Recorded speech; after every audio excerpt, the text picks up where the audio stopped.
बिस्मिल्लाहिर्रहमानिर्रहीम अस्सलामुअलैकुम रहमतुल्लाह। Chief justice of Pakistan justice Yahya Afridi के ऊपर इस वक्त शदीद तरीन दबाव आ चुका है, शदीद तरीन किस्म का। याहिया अफरीदी आपको बताए कि 26वीं आईनी तरमीम के नतीजे में सामने आए और हुकूमत की सहूलतकारी करने में पिछले तकरीबन कोई जब से वो चीफ जस्टिस बनने हैं उन्होंने कोई कसर नहीं छोड़ी, कोई कसर नहीं छोड़ी। तमाम वो हरबे हथकंडे इस्तेमाल किए जिसकी वजह से हुकूमत की सहूलतकारी की जा सके। अब एक बहुत बड़ी डेवलपमेंट हुई और इस डेवलपमेंट के बाद चीफ जस्टिस याहिया अफरीदी उनके लिए अब डू और डाई सिचुएशन बन गई है, मेक और ब्रेक। यहाँ से अब या तो वो बिल्कुल तर जाएंगे, पार हो जाएंगे, या फिर उनका बड़ा गर्क हो जाएगा। ये अब उनके लिए बिल्कुल वो वाला पॉइंट आ गया कि जहाँ पर उन्होंने डिसाइड करना, फैसला करना कि अब उन्होंने किसका साथ देना, किस तरफ जाना है। आइन के साथ, कानून के साथ, आइन और कानून की हुक्मरानी के साथ, जमहूरियत के साथ, मुल्क के अंदर इंसानी हुकूक के साथ, इंसाफ के साथ, अदलिया की आज़ादी के साथ, मीडिया की आज़ादी के साथ, इनके साथ खड़ा होना है, या फिर उन्होंने फैसलाइयत के साथ, आमरीत के साथ, जाली निज़ाम के साथ, चोरी वाली मैंडेट गवर्नमेंट के साथ, या फिर इस्टेब्लिशमेंट के साथ। अब ये इनके ऊपर डिपेंड करता है। अब चीफ जस्टिस ऑफ पाकिस्तान के ऊपर ये जिम्मेदारी आ गई। अब हुआ क्या, अब आपने सीन को समझना। हुआ ये है, नंबर 1, 3-4 बहुत बड़ी डेवलपमेंट्स हुई हैं ये 27वीं आईनी तरमीम के आने के बाद। ये अब चीज़ें उस तरफ जा रही हैं। देखिए, आप याद रखें, ये जो कुछ हो रहा है पाकिस्तान के अंदर, ये एक दिन डिवर्स भी होगा। ये बिल्कुल वही वाला साफ है कि जो आपने गिरें लगाई हैं, जो आप गिरें लगा रहे हैं, उनको दांतों से खोलना पड़ेगा और एक दिन ये खुलेंगी। दांतों से भी खोलना पड़ा, मेहनत करनी पड़ेगी, एफर्ट करनी पड़ेगी, जान मारनी पड़ेगी, ये आखिरकार एक दिन होगा। अब हुआ क्या, 3-4 जो बड़ी डेवलपमेंट्स। नंबर 1 उसमें कि chief justice of Pakistan justice Yahya Afridi को ये रियलाइज़ करवाने के लिए कि इस मामले में हमें नहीं पढ़ना चाहिए, अदलिया को कम से कम हक़ और सच के साथ खड़ा होना चाहिए।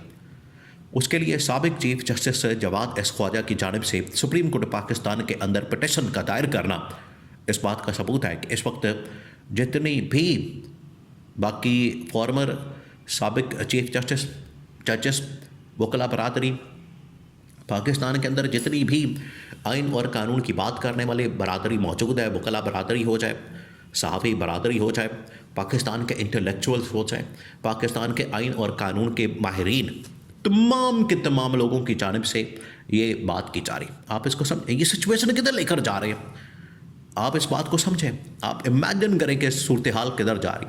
अब ये करने जा रहे हैं, ये जो करने जा रहे हैं, ये मुल्क के लिए, रियासत के लिए, पाकिस्तान के लिए बड़ा तबाहकुन साबित होगा, बहुत तबाहकुन होगा। अब पहला स्टेप तो ले लिया, ये बारिश का पहला खतरा है। देखिए, फिर उसके बाद बारिश होती है। ये बारिश का पहला खतरा है जो कि जस्टिस जवाद एस ख्वाजा साबिक चीफ जस्टिस और उसके बाद 2 और जजेस बड़े टॉप लेवल के जो लाइन में लगे हुए थे, उन्होंने चीफ जस्टिस बनना था। देखिए, अगर ये 26वीं आईनी तरमीम ना करते तो इनको पता था कि जस्टिस मंसूर अली शाह ने चीफ जस्टिस बन जाना है और जस्टिस मंसूर अली शाह ने फिर आइन और कानून के ऊपर अमल दरामद इनसे करवाना था, इनकी नाक की लकीरें निकलवानी थी और इन्होंने घुटने टेक देने थे, सरेंडर कर देना था और इस गवर्नमेंट को असल में फारग कर देना था। इंसाफ का बोलबाला हो जाना था मुल्क के अंदर, आइन और कानून की हुक्मरानी हो जानी थी, अदलिया और मीडिया की आज़ादी हो जानी थी। ये इनके लिए काबिल कबूल नहीं था गवर्नमेंट के लिए, जिसकी वजह से उन्होंने जस्टिस मंसूर अली शाह का रास्ता रोकने के लिए बीच में से किसको निकाला, याहिया अफरीदी को। कैसे, 26वीं आईनी तरमीम करके ये इन्होंने काम किया। तो ये अब आपको समझ आ गया 26वीं तरमीम का मकसद, और कोई बात उसके अंदर कोई ऐसी काम की नहीं थी। ये तो 27वीं आईनी तरमीम में उन्होंने इस्टेब्लिशमेंट के लिए, फील्ड मार्शल के लिए रास्ता निकाला। 26वीं तरमीम में तो जो उन्होंने गवर्नमेंट को जो ख़तरा था अदलिया से, उसका पहले उन्होंने रास्ता रोका। इधर अब इस्टेब्लिशमेंट के साथ जो डील थी, मुकमका था, जो इधर इन्होंने एक्सटेंशन और अपॉइंटमेंट और फिर उसके बाद ऊपर एक ओहदा और ये तमाम चीज़ें करनी थी। ये 27वीं यानी तरमीम तो स्पेसिफिक, आप कह लें कि इस्टेब्लिशमेंट स्पेसिफिक है, लेकिन 26वीं जो थी वो तो अदलिया मेन फोकस था।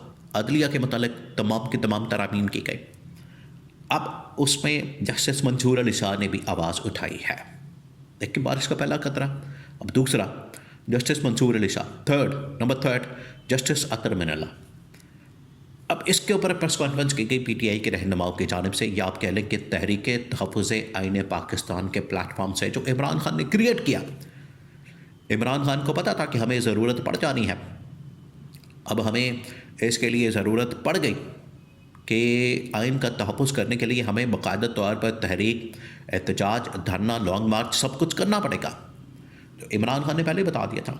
अब उसी के मुताबिक तहरीक तहफ़्फ़ुज़ आइन पाकिस्तान के प्लेटफॉर्म से वो तमाम लोग, इसमें मुस्तफ़ा नवाज़ खोकर, अल्लामा नासिर अब्बास, फिर उसके बाद साहबज़ादा हामिद रज़ा, महमूद खान अचकज़ई और पीटीआई के लोग, उन्होंने प्रेस कॉन्फ्रेंस की इस्लामाबाद में बहुत बड़ी बात कर दी। उनकी जानिब से जो बात की गई बड़ी मानी खेज, उनको समझे आप।